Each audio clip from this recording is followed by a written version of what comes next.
All right, let's jump right in. Today, we're going deep, like way back in time, into the story of Abraham, his son Isaac, and the whole wife-finding situation. Oh, it's a good one, Genesis 24. Camels, wells, matchmaking, but with a divine twist, right? Definitely. We're going beyond just the surface level here.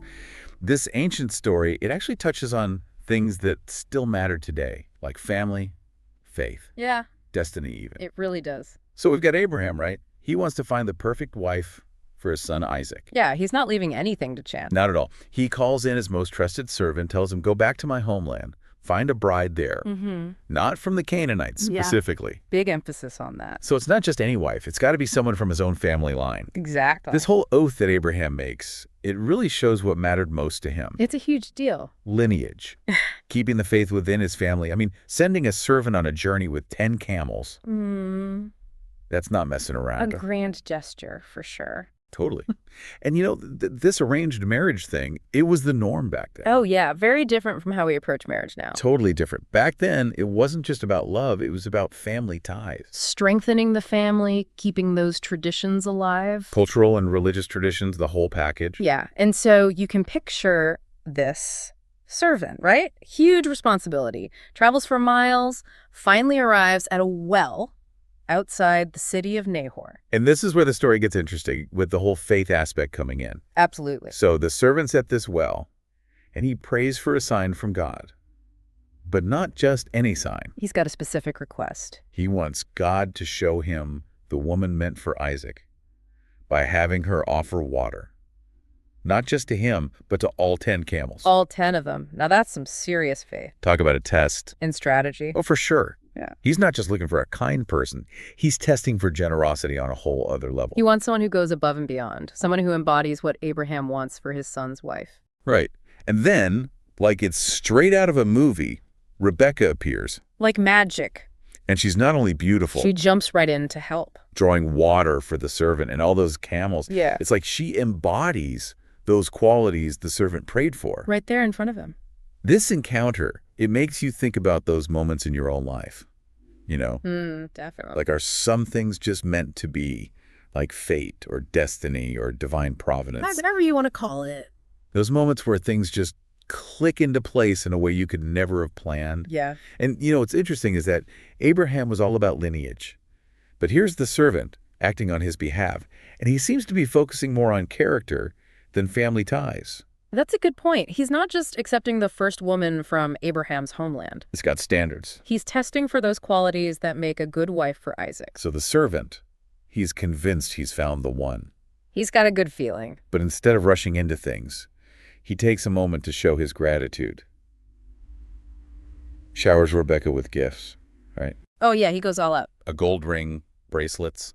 Not your average first date gift. Makes you wonder about the significance of gifts back then. I mean, today it's flowers or chocolates. Totally This different. is a whole other level. Back then, those gifts were like promises, statements of intent. Really? An ancient version of a pre-engagement ring, almost. Wow. Carried a lot of weight. It was a big deal, a sign of commitment. Can you imagine today showing up to a first date with a gold ring and bracelets? Talk about making an entrance. But in their culture, it was all part of the process. Yeah. And speaking of cultural norms, Yes. look at how Rebekah's family responds to the servant. Such hospitality. They welcome him and his whole entourage. And not just a casual, come on in. Yeah. They go all out. Huge spread, a place to rest. The whole 9 yards. It shows how hospitality wasn't just about being polite. It was like sacred duty. Honoring your guests, showing respect. And this hospitality, it plays a key role in the story because it creates the space for what happens next. Sets the stage. The servants found Rebekah. He's presented the gifts. Now he gets to tell his story. The big reveal. And, he doesn't hold back, recounts the whole journey, emphasizes how God has been guiding every step. From Abraham's command to that encounter at the well. But what really stands out is what happens next. What's that? Before anything is decided, Yeah. they make sure to get Rebekah's consent. Oh, that's a good point. They ask her directly, will you go with this man? It challenges our assumptions about arranged marriages. It shows they're not just treating her like a pawn in a family agreement. She has a voice. They're acknowledging her agency, even in this context. It's really important. And we have to acknowledge Rebekah's courage here. She's being asked to leave everything she knows, her family, her home, to go to a distant land and marry a man she's never met. It's a huge decision. Talk about a leap of faith. But she says yes, because she believes in God's plan. It's a powerful example of someone stepping out in faith, trusting that even though she can't see the full picture, she's being guided towards something bigger. Powerful stuff.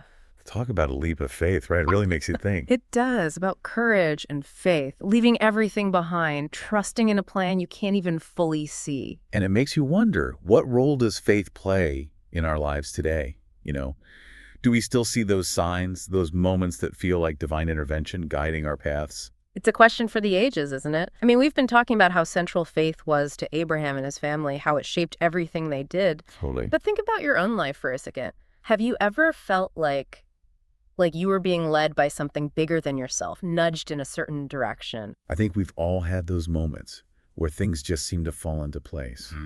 Those serendipitous encounters that leave you wondering, is there a bigger plan at work here? Absolutely. Like, imagine if Rebekah hadn't been at the well that day. Right. Or if she hadn't been willing to help. Isaac's whole life, his entire lineage, completely different.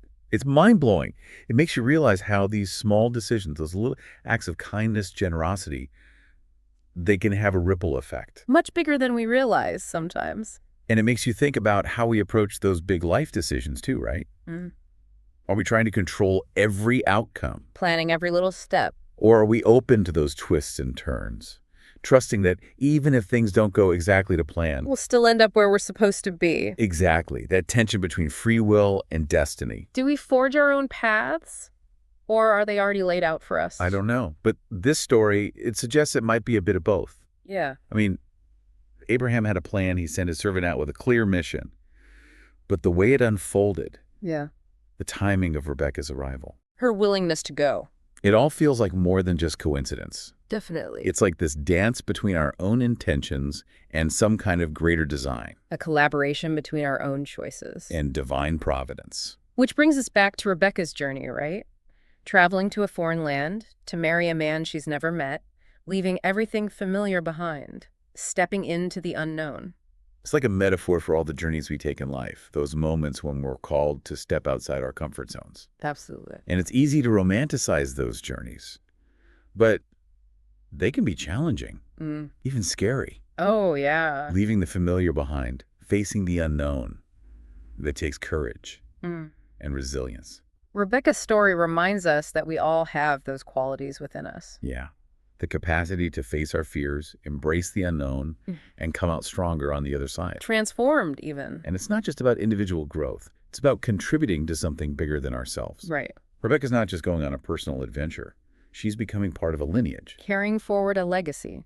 Her choices will have implications for generations to come. That's a powerful point. It highlights how interconnected our lives are, how our decisions ripple outwards. Impacting not just ourselves, but those who come after us. That's a big responsibility. And it's a reminder that we're not just living for ourselves, we're part of this larger story. A continuing narrative that stretches back through time. And speaking of stories, this one isn't just about Rebekah's journey. It's about Isaac's too, right?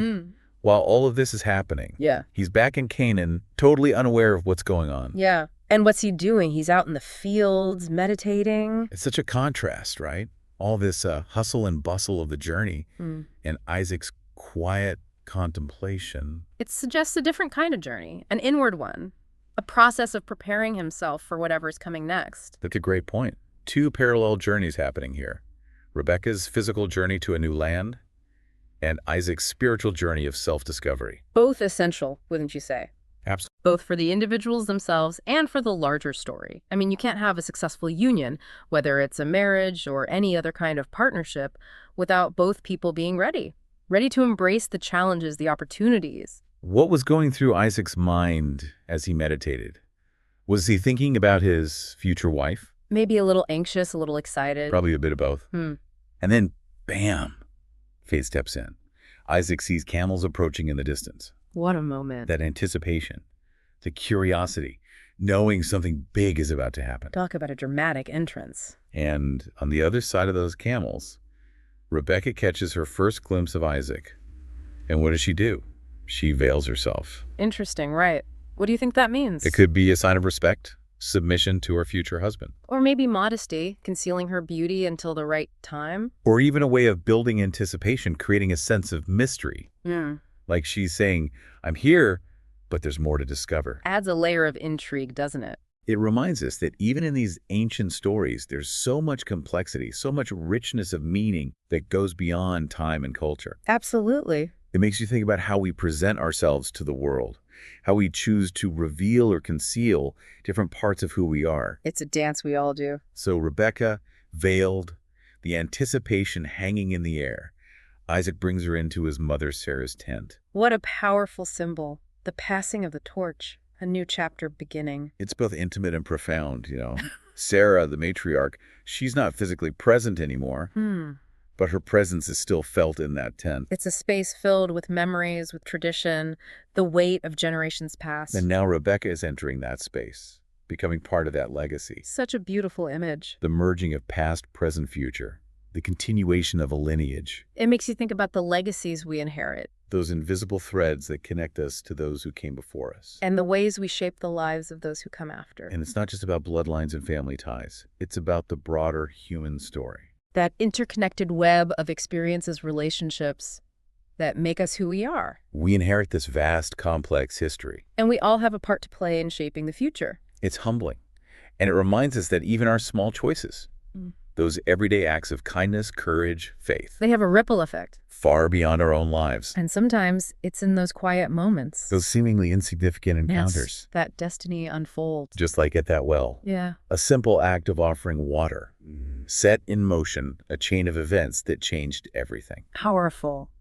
This story has taken us on quite a journey, hasn't it? From grand gestures to intimate moments. We've explored faith, family, destiny. And as we head into the final part of our deep dive, we'll delve even deeper into the meanings behind this ancient tale. Definitely. Timeless themes, Absolutely. As we wrap things up, I want to go back to that scene at the well where the servant prays for a sign from God. Such a powerful example of someone putting their faith into action. Right? Oh, yeah. And what's really interesting is how that prayer shows not just his faith, but also his strategic thinking. I see what you mean. He's not just sitting around waiting for God to do something. Yeah. He's asking for something specific. He's like, okay, God, if this is the woman for Isaac, let me know. Let her show her kindness, her generosity by offering water, not just to me, but to all 10 of these camels. A test. A big one. He wants to be sure. He's looking for someone who really embodies what Abraham wants for his son's wife. More than just a kind heart, right? It's about values, about someone who's a good fit for the family, for the legacy. Right. Someone who can help carry that forward. And isn't it amazing how Rebekah just fits the bill perfectly? She doesn't even hesitate. Offers that water, even though it's a ton of work, especially with all those camels. Like it was meant to be. Talk about serendipity, right? Yeah. Those moments in life where everything just lines up. What if she hadn't been at the well? What if she had said no? Isaac's whole life would have been different. It makes you think, how much control do we really have over our destinies? Are we in charge? Or is there a plan already laid out for us? Big questions. I think this story shows it might be a bit of both. You've got human choices, divine providence, all mixed together. Like we're co-creating our destinies. Yeah, working together with something bigger than ourselves. We make choices, but those choices, they happen within a framework we might not always understand. It's like we're on a river. We can steer the boat, but the current, the wind, Yeah, we can't control those. exactly. And sometimes it's about letting go, trusting the flow, even when things feel uncertain. I like that. Surrendering to the process, even when it's tough. And I think that's what this story of Isaac and Rebekah, even though it's so old, it gives us something to think about today as we navigate our own lives. It does. It reminds us that even when we're lost, there's a plan, a purpose. We just might not see it yet. Trust the journey. Embrace those unexpected moments, those encounters that can change everything. Sometimes those are the most important ones. So, as we wrap up our deep dive into Genesis 24, think about how this story speaks to you, your own life, your own path. What signs have guided you? What choices have you made that have led you to where you are? And have you ever felt that sense of something bigger guiding you along the way? We'd love to hear your thoughts. Thanks for joining us on this deep dive. Until next time.